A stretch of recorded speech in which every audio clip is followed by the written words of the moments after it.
Tole maqaan kiyya barsiisaa Wandisan Tafarraan jedhama. Guyyaa har'aa kana baay'ee gammannee jirra. Baasiin magaalaa Shanoo galee tajaajila hawaasaa kennuu keessatti warri haga har'aa erga gaafa jalqabaati kaasee haga ammaatitti amaatii guddaa dhamaatan galata guddaa qabdu. Baay'ee egaa itti gammannee jirra.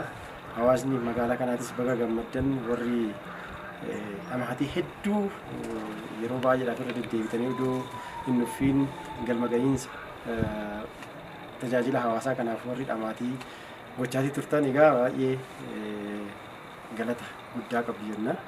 Egaa akkasitti bifa bareedaa ta'e kanaan magaalillee gadi ba'ee hawaasni simannaa taasisee jira.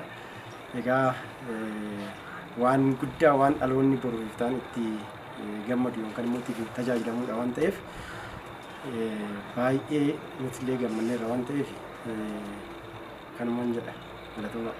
Duraan dursee galata guddaa qabdu warri dhamaatii kanaaf dhamaatiin hin turtanii ani Addisuu Darribeen jedhama barsiisaadha. Kanan hojjedhu magaalaa Finfinneeti. Kanan jiraadhu magaalaa Shanuuti. Yaa mucaarraan kun iddoo asitti galuun isaa nuuf waan guddaadha. Nuuf qofa osoo hin taane hawaasa naannoo kana jiraniifis bu'aa guddaadha waan ta'eef akka kutaa magaalaa Shanuutti har'ee wanti taasifame waan guddaadha.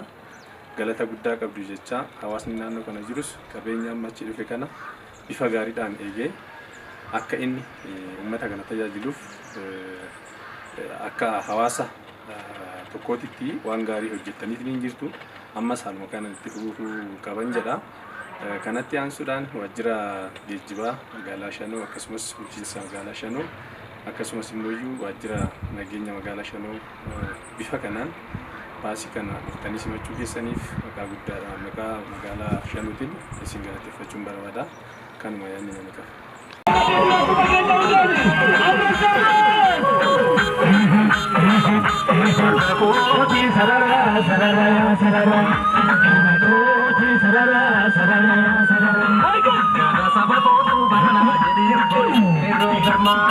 Maqaan koo Barsiisaa Tafarii jedhama.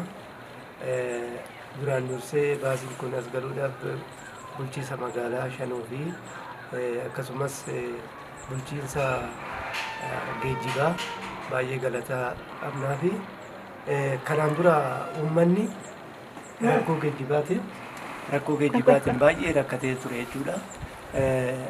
Karaa nama dhuunfaatiin yoo ilaallu warra geejjiba dhuunfaa ilaallu uummanni odoo boo'uu birrii irraa guuruudhaan yeroo galgalaa'e itti dabaluudhaan birrii uummanni baay'ee rakkataa turedha. Kanaafuu yeroo ammaa kanatti immoo bulchiinsi magaalaa Shanoo rakkoo kana hubatee baasii kanaas galchee uummanni akka tajaajilamu godhachuu jira. Nus immoo yeroo hunda fiichee deemnee jechuudha. Fiicheedha tiraanspoortii kaffallee fageenya maatirraa waan fagaanneen jiraanneef as deddeebinee hojjechaa turre.